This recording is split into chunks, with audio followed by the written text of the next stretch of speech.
말씀은 누가복음 10장 말씀 보도록 하겠습니다.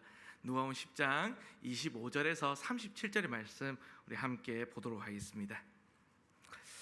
누가복음 10장 25절에서 37절입니다. 제 안의 성경으로는 신약성경 110쪽에 있습니다.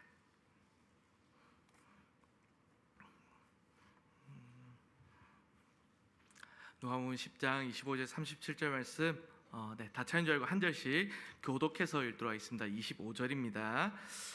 어떤 율법 교사가 일어나 예수를 시험하여 이르되 선생님, 내가 무엇을 하여야 영생을 얻으리이까?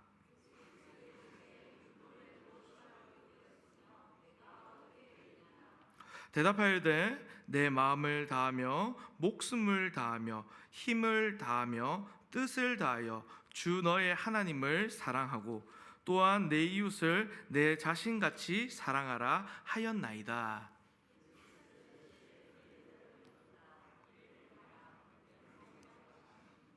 그 사람이 자기를 옳게 보이려고 예수께 여짜오되 그러면 내 이웃이 누구니까?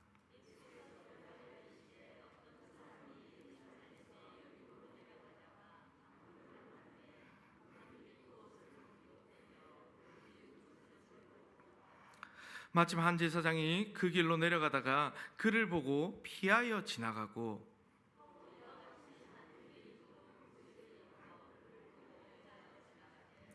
어떤 사마리아 사람은 여행하는 중 거기 이르러 그를 보고 불쌍히 여겨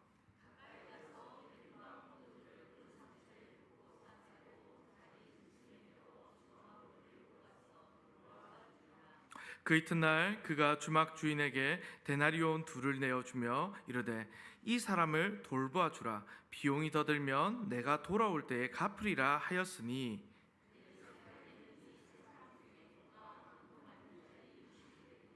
함께 읽겠습니다. 이르되 자비를 베푼 자니이다. 예수께서 이르시되 가서 너도 이와 같이 하라 하시니라.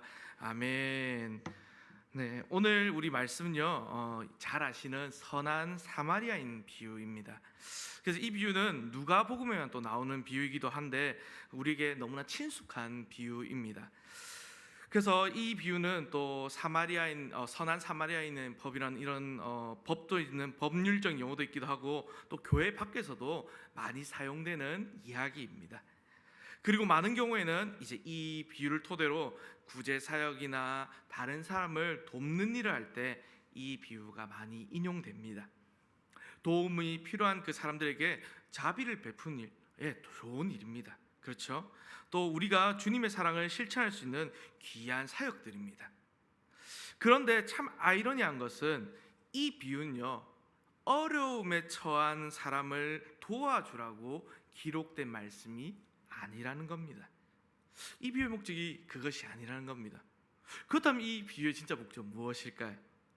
오늘 우리는 여기서 이 비유에서 어떤 교훈을 받을 수 있을지를 또 이 말씀 통해서 이 비유가 무엇을 말씀하는지를 한번 살펴보려고 합니다.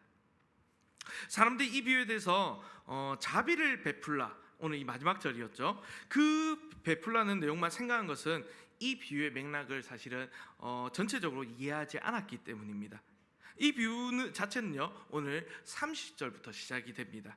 그래서 30절부터 읽으면 제대로 이해할 수 있을까요? 30절부터 37절까지의 내용을 읽으면 우리가 평소에 내던 결론과 똑같이 낼 수가 있습니다. 그래서 예수님은 우리가 자비를 베푸는 자가 되기를 원하시구나 하는 그런 결론 말입니다. 하지만 우리가 놓치지 말아야 할 것은요 이 비유가 나오게 된 배경입니다. 이 배경을 잘 파악하는 것이 비유를 목적에 맞게 잘 이해하는 것입니다. 그래서 이 비유를 잘 이해하려면 오늘 이 비유의 시작인 25절부터 한번 생각을 하고 살펴보아야 합니다. 예수님이 왜 이 비유를 말씀하셨는지 이것을 알아야 비유의 목적과 내용을 제대로 이해할 수 있기 때문입니다. 그래서 예수님은 왜 이 비유를 말씀하셨을까요? 먼저 배경을 한번 살펴보도록 하겠습니다. 그래서 먼저 오늘 25절 말씀 한번 보도록 하겠습니다. 25절입니다. 어떤 율법 교사가 일어나 예수를 시험하여 이르되 선생님, 내가 무엇을 하여야 영생을 얻으리까? 라고 질문합니다. 여기 어떤 율법 교사가 나옵니다. 율법에 능통한 자인 것 같습니다. 그래서 공개적인 이 자리에서 예수님께 어려운 질문을 함으로써 예수님이 어떤 어느 정도 되는 좀 수준이 있는 랍비인지, 아니면 또 이 예수님의 소문이 있으니까 인기가 과장이 된 것은 아닌지 한번 살펴보면서 예수님을 또 나쁜 의도로는 공경에 빠뜨리려고 하는 그런 질문을 했던 것 같습니다. 그래서 이 율법교사의 질문의 의도는요, 어떻게 보면 좀 잘못되었습니다. 그렇지만 질문 자체는요, 아주 중요한 질문입니다. 꼭 사람이요 가져야 하는 질문입니다. 어떤 질문입니까? 오늘 내가 무엇을 하여야 영생을 얻으리까 하는 질문입니다. 그 세상 사람들한테는 사실 이 질문에 대해서 얘기하면, 우리 이제 교회가 아니고 밖에서라고 얘기해 보면요, 이렇게 얘기하지 않겠습니까? 영생 그런 게 어딨냐? 그 종교에서 얘기하는 거 아니냐? 아니면 그 교회나 뭐 이런 데서 얘기하는 거 아니냐? 그런 거 없다. 그 믿지 마라. 이러지 않겠습니까? 영원히 사는 사람이 어디 있어라고 말할 겁니다. 하지만요, 성경은 분명히 영생이 있다라고 말을 합니다. 사람은 누구나 영원한 존재로 태어나서 영원히 삽니다. 다만 이 땅에서의 삶은 끝이 나고 그 후에 영원히 살게 되는데, 그게 영원한 천국이냐 아니면 영원한 지옥이냐로 갈리는 겁니다. 영원한 천국이 아니면 이렇게 영원한 또 지옥이냐인데, 그렇기 때문에 이 질문요, 누구에게나 예외 없이 아주 중요한, 모든 사람이 반드시 가져야 할 질문입니다. 다시 말하면요, 오늘 이 질문요, 사람은 무엇을 해야 영원한 그 천국에 들어갈 수 있습니까? 라고 하는 질문인 것입니다. 이 질문에 오늘 예수님은요, 다시 질문으로 대답을 하십니다. 그래서 이렇게 얘기하십니다. 율법에 무엇이라 기록되었으며 내가 어떻게 읽느냐라고 합니다. 그러자 율법교사가요, 놀랍게도 정말 놀라운 대답을 합니다. 대답하여 이르되 내 마음을 다하며 목숨을 다하며 힘을 다하며 뜻을 다하여 주 너의 하나님을 사랑하고 또한 내 이웃을 내 자신같이 사랑하라 하였나이다 라고 말입니다. 이 율법교사는요, 정말 완벽한 대답을 했습니다. 왜냐하면 신명기 6장 5절 말씀, 그 레위기 19장 18절 말씀을 함께 말하면서 이 율법에 대한 완벽한 요약, 핵심을 정확하게 얘기한 것입니다. 이 율법에 대한 이해가요, 예수님께서 말씀하신 것과 일치하기 때문에 너무나 놀라운 답변입니다. 예수님께서 율법 중에서 가장 큰 계명에 대해서 말씀하셨을 때도 하나님 사랑, 이웃 사랑을 말씀하시는데, 이 율법 교사도 같은 대답을 한 것입니다. 그래서 오늘 이 율법 교사의 대답 자체는요, 아주 훌륭한 답변입니다. 정말 흠잡을 데가 없는 답변입니다. 그런데 문제는요, 이 대답에 대한 다시 예수님의 대답입니다. 말씀입니다. 예수님께서 오늘 또 어떻게 얘기하십니까? 내 대답이 옳도다. 그러면 내 대답이 옳도다. 그러면 이를 행하라. 그러면 살리라라고 말씀하십니다. 이 말씀이 무슨 뜻입니까? 예수님께서 이렇게 얘기하신 것입니다. 그래, 맞다. 그래, 너의 말이 옳다. 그러면 너의 그 율법을 너는 지켜 행하라. 그러면 내가 영생을 얻을 것이다 라고 말씀하신 것입니다. 그런데 우리 한번 생각해 보십시오. 예수님의 이 말씀에 대해서 동의가 되십니까? 혹시 거부감 없이 이 말씀 맞습니다 라고 생각이 드십니까? 그래, 맞아, 우리가 이 율법 잘 지키고 하면은 영생을 얻을 수 있지라는 생각이 드십니까? 아니지 않습니까? 성경에서 일관적으로 말씀하고 있는 것은요, 우리가 믿고 있는 것은 믿음으로, 예수님을 믿고 정말 그 믿음으로 영생을 얻는다는 것입니다. 그런데 지금 예수님은 마치 이제 믿음이 아니라 행함으로써 영생을 얻을 수 있다고 말씀하시는 것과 같습니다. 그러면 예수님께서 율법교사에게 나쁜 마음으로, 이런 안 좋은 마음으로 너 그래 좀 고생 좀 해봐라, 너 천국 못 오게 할 거야 라고 하면서 복음이 아닌 율법으로 영생을 얻을 수 있다라고 말씀을 하신 걸까요? 그것은 아닙니다. 오늘 예수님요 그런 의도를 가지고 말씀하신 것이 아닙니다.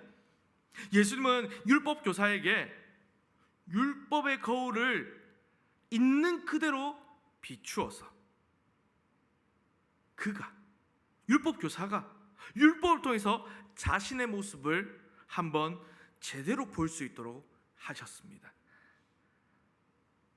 만약 율법 교사가 정직하게 자신의 모습을 똑바로 보았다면 자신이 이 율법을 제대로 지키지 못했음을 인정했을 겁니다. 하나님을 온몸 다해서 사랑하지 못했고 이웃을 자기 자신과 같이 사랑하지 못했음을 깨달았을 겁니다. 사실 율법 교사는요 이렇게 대답했어야 했을 겁니다. 선생님, 제가 어떻게 해야 합니까? 전 율법 못 지킵니다. 저는 하나님 사랑을 제대로 지키지 못했고 이웃 사랑도 제대로 지키지 못했습니다. 그럼 제가 어떻게 해야 합니까? 저는 온전히 따를 수 없습니다 라고 말해야 합니다. 하지만 오늘 본문을 우리 다 아시겠지만 이 율법 교사는 그렇게 반응하지 않습니다. 29절 보면 오늘 이렇게 얘기하죠. 그 사람이 자기를 옳게 보이려고 예수께 여짜오되 그러면 내 이웃이 누구니까? 라고 얘기합니다. 그는 사람들 앞에서요 자신을 옳게 보려고 내가 율법을 잘 지킨 사람입니다, 하나님 사랑합니다, 이웃 사랑합니다 라는 것을 보여주려고요 하나님께서 영생을 주신다면 내가 받아야 됩니다 라고 얘기하려고 이 말을 하는 겁니다. 율법에서 명하는 하나님 사랑, 그것에 문제가 없다고 생각합니다. 또한 이웃 사랑도 마찬가지로 자신에게 문제가 없다라고 생각을 합니다. 그러면서 이웃 사랑을 실천하는 자신을 드러내려고 합니다. 아마 이 사람은요 이제 그 당시 율법 학자니까 그래도 나름 다른 사람들보다는 이웃 사랑을 더 실천했던 것 같습니다. 그런데 우린 여기서요 당시 유대인들의 그 생각했던 이웃의 개념을 한번 알아보아야 합니다. 사실 우리도 가지고 있는 개념일지도 모르겠지만 유대인들의 개념을 한번 보십시오. 그들은요 실제로 자신의 이웃이 될 수 있는 사람 그리고 이웃이 될 수 없는 사람을 나누었습니다. 유대인인데 하나님께서 모든 이웃을 똑같이 사랑하였지만 나누었습니다. 커트라인 놓는 거죠. 선을 놓고 이웃 사랑을 모든 사람에게 실천한 것이 아니라 자신이 지켜야 될 사랑의 한계, 정말 최소한의 이 정도는 되면 내가 이웃으로서 받아줄 수 있겠다라는 선을 가지고 그 사람을 사랑했습니다. 그 선을 만약에 넘어간 사람이 있다면 사랑하지 않아도 된다고 생각했습니다. 오늘 내가 어떻게 읽느냐라는 말씀이 나왔는데요 율법을 어떻게 읽는 것입니까? 하나님의 말씀을 자기 편한 대로 자기 생각대로 읽은 것입니다. 원래 율법이 주어진 목적과는 전혀 다르게 읽는 것입니다. 그들이 생각하는 이웃은 이렇습니다. 자신의 그 기준을 선을 만듭니다. 그리고 그 선에 합당한 사람은 선 안에 두고 사랑해 줍니다. 하지만 그 선에 밖에 있는 사람들은 이웃이 아닙니다. 하나님을 대적할 사람 그리고 원수로 생각해 버립니다. 결국 사랑할 만한 사람을 사랑한 것이 이웃 사랑인 것입니다. 그럼 이 선 안에 누가 있는 것일까요? 그 커트라인 안에 먼저는 유대인들이 있지 않겠습니까? 유대교로 개종한 사람들. 하지만 이방인들이나 사마리아 사람들은 선 밖에 있는 사람들입니다. 이웃이 아닙니다. 그들에게 있어서. 그것 또한 같은 유대인이라 해도 세리 또는 죄인은 이웃이 아닙니다. 또한 이러한 기준요 사람마다 다르듯이 차이가 있고 달랐습니다. 그래서 이 율법 교사는 자신이 조금 더 나은 큰 선을 가지고 있고 또 내가 좀 더 잘하고 있다라고 자랑을 하려고 예수님께 이 기준에 대해서 내 이웃이 누구니까라고 질문을 한 것입니다.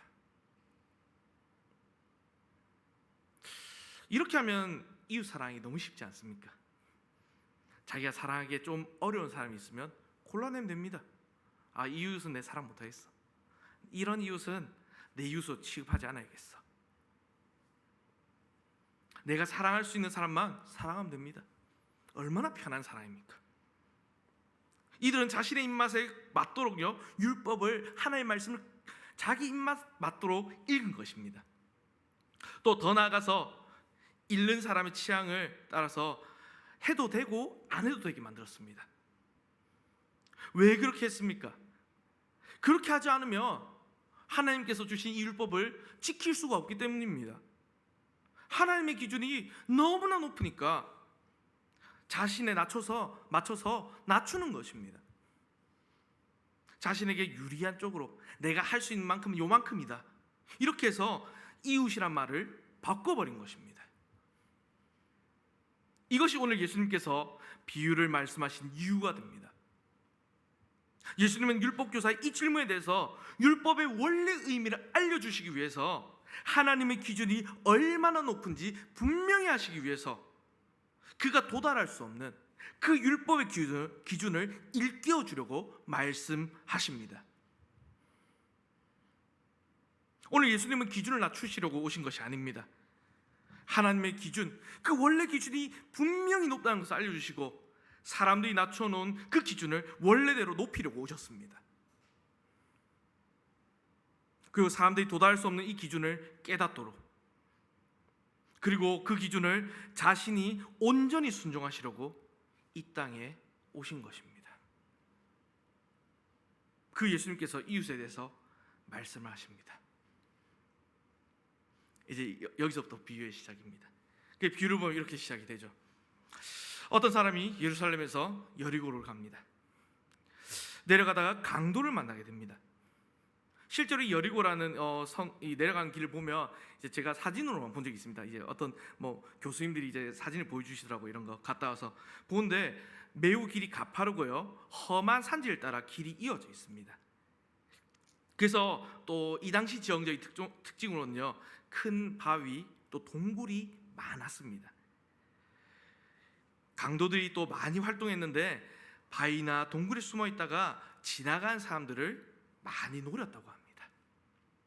아마 이 비유를 그래서 들었던 당시 사람들은요, 아, 이런 이야기겠구나, 이런 배경이겠구나라는 것이 바로 머릿속에 떠올랐을 것입니다.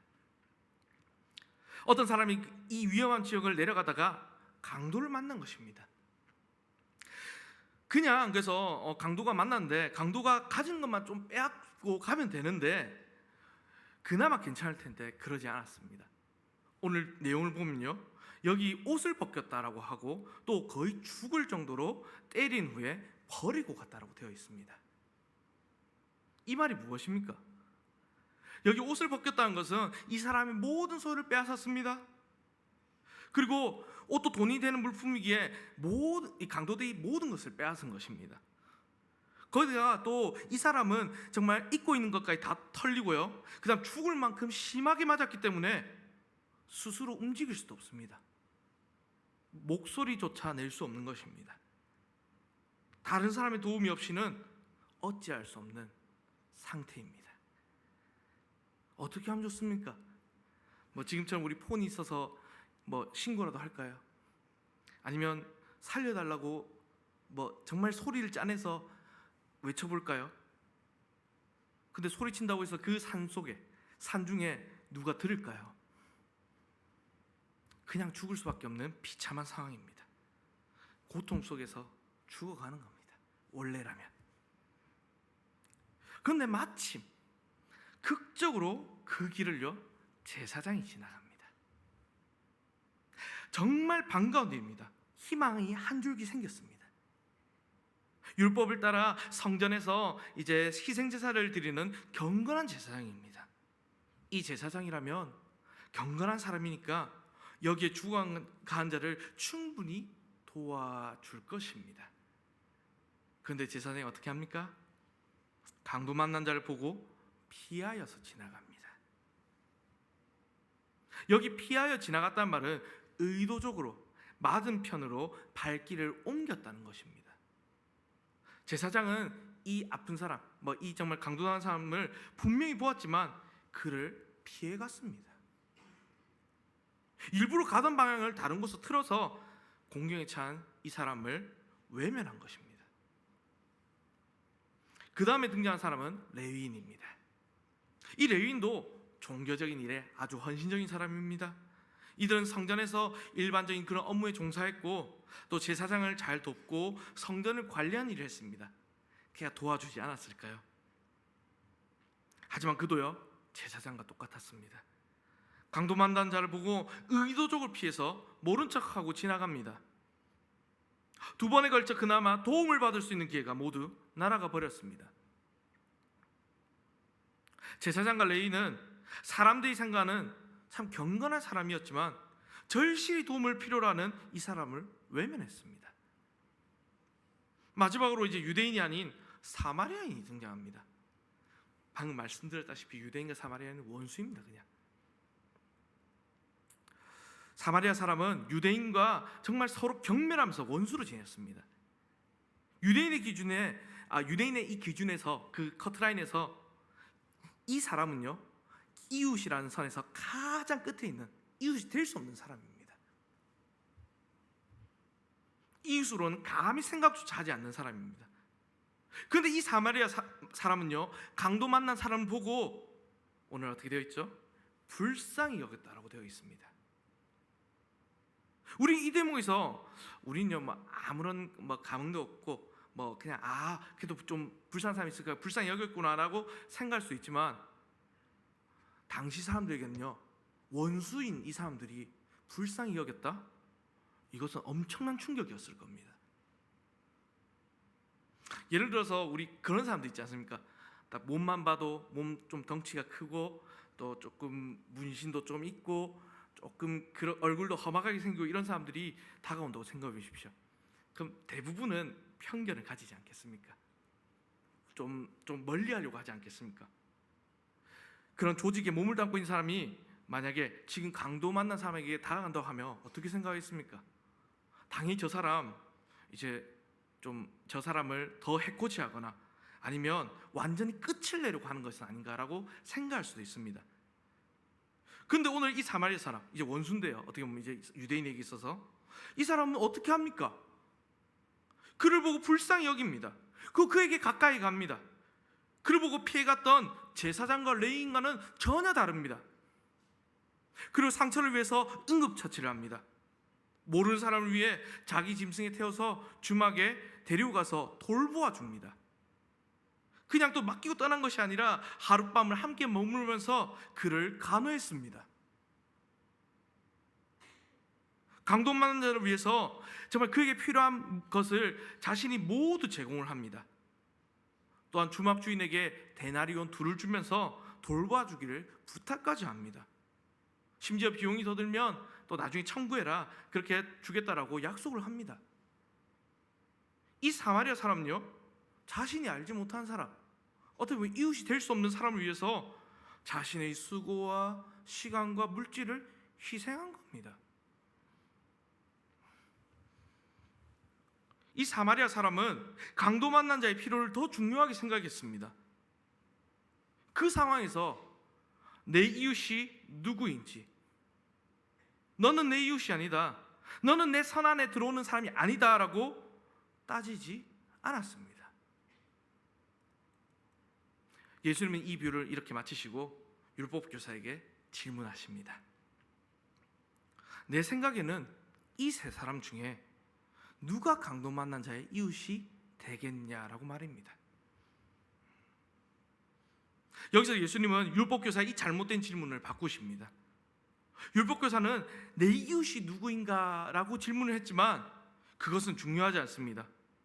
도움이 필요한 자의 이웃이 되겠느냐, 내 이웃이 누구인지 구분하며 내가 사랑할 만한 자를 따지는 것이 아니라 내가 다른 사람에게 도움을 주는 이웃이 되라는 그 말씀을 하는 것입니다. 지금까지 율법교사는요, 사람들을 이웃, 또 이웃을 할 수 없는 사람들로 구분해서 율법을 제한시켜왔고 그것으로 자신의 의를 내세우며 그렇게 살아왔습니다. 하지만 오늘 예수님은 모든 사람이 이웃임을, 율법의 이 원래 의미를 설명하셨습니다. 그리고 그에게 다시 말씀하십니다. 너도 이와 같이 하라. 예수님 분명하게 율법의 높은 기준을 제시하십니다. 그런데 누구도 율법의 계명을 온전히 지킬 수가 없습니다. 그렇게 사실은 은혜가 필요한 것입니다. 모든 사람에게 은혜가 필요한 것입니다. 하나님께서 베푸시는 은혜만이 정말 이 영생을 얻을 수 있는 유일한 길이기 때문입니다. 우리는 할 수 없습니다. 이 율법을 다 지킨다는 것 불가능합니다. 다른 방법이 없고 은혜만이 필요합니다. 이렇게 오늘 율법교사와 예수님의 만남이 37절에서 끝이 납니다. 후에 이제 율법교사가 어떻게 했는지, 조금 다시 깨닫고 자신이 율법을 제대로 지켰는지, 아니면 또 예수님 믿었는지, 또 자기 고집대로 마음대로 살았는지, 이것은 알 수가 없습니다. 하지만 무엇이 이런 차이를 만들까요? 오늘 이 질문으로 요약이 됩니다. 내가 어떻게 읽느냐 말입니다. 율법교사는 오늘 이 율법을요 그렇게 읽었습니다. 내가 사랑할 수 있는 이웃한테 잘하는 거, 그게 이웃 사랑이다라고 읽었습니다. 그리고 그가 읽은 대로, 그가 이해한 대로, 그가 믿는 대로 사는 것입니다. 이것이 중요합니다. 오늘 이제 제목이었던 나는 어떻게 읽는가? 나는 이 하나님 말씀을, 이 율법을 어떻게 읽느냐? 예수님께서 만약에 우리한테 와서 너 하나님 말씀 어떻게 읽고 있냐라고 물어본다면 우리 어떻게 대답하시겠습니까? 중요한 것은 지금 우리가 이 말씀을 어떻게 읽느냐 하는 것입니다. 정직하게 한번 우리 자신을 되돌아보셨으면 좋겠습니다. 우리는 이웃 사랑의 말씀을 어떻게 읽고 있습니까? 우리가 정말 삶에서요, 우리가 어떤 태도로 이웃을 대하고 있습니까? 저도 마찬가지입니다. 이건 아무런 대가 없이 누군가를 위해서 내 일도 제쳐두고 내가 할 수 있는 그 일을 모든 것을 좀 도와준 적이 있습니까? 손해를 감수하고 나의 시간, 물질, 수고를 아낌없이 누군가를 위해서 도와준 적이 있습니까? 뭔가 바라지 않고 일방적으로 자비, 정말 도움을 베푼 적이 있습니까? 사실 근데 그렇게 우리가 의도하지 않았지만 우리가 이런 불가능해 보이는 사랑을 하고 있습니다. 실제로 그 사랑을 실천하고 있는 대상이 있습니다. 누구입니까? 나 자신입니다. 우리는요, 우리 모두를 위해서, 나 자신을 위해서 내 시간, 수고, 모든 수고를 다해서 그렇게 합니다. 당연한 거죠. 너무나 당연하게 우리는요, 나 자신을 사랑합니다. 그래서 이웃 사랑에 대해서 어떻게 오늘 말씀하시죠? 내 이웃을 내 몸과 같이, 내 자신같이 사랑하라고 말씀하십니다. 나 자신에게 하는 만큼 이웃에게 하라는 것입니다. 그리고 때로 우리는 그러한 이웃의 사랑의 범위를 조금 더 넓힐 수 있습니다. 예를 들어 나의 가족, 나의 가장 친한 친구 등등등까지는 그런 일의 범위를 넣을 수 있습니다. 하지만 낯선 사람, 내가 조금 원수로 여기는 사람, 그런 사람에 대해서 우리는 사랑을 베풀 수는 없습니다.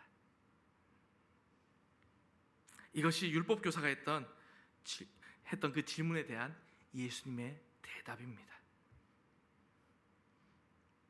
율법의 기준이 정말 사람이 볼 때는 너무나 불가능할 정도로 높다는 것을 보여주셨습니다. 만약 우리가 항상 우리 자신을 사랑하고 보살피는 식으로 이웃을 사랑한다면, 그렇게 진정으로 사랑한다면 비유에 나오는 이 사마리아 사람이 했던 일은 그렇게 놀랍게 여기지지 않을 것입니다. 우리가 못하는 것을 이 사람이 했기 때문에 우리에게 놀라운 것입니다. 그런데 율법은요, 여기서 더해서 항상 이런 사랑을 베풀 것을 요구합니다. 우리 자신 한번 더 생각해 보십시오. 우리 정말 이 율법이 요구하는 사랑 실천 못합니다. 온전히 실천할 수가 없습니다. 저도 그렇습니다. 우리가 하나님을 사랑함에 있어서 어떻습니까? 마음을 다해서, 목숨을 다해서, 힘 다해서, 뜻을 다해서 하나님을 사랑하십니까? 물론 우리 그렇게 할 때 있습니다. 그렇게 합니다. 그런데 항상 그렇습니까? 아닙니다. 그러면 또 이웃에 대해서는 어떻습니까? 내 이웃을 내 자신같이 사랑하라.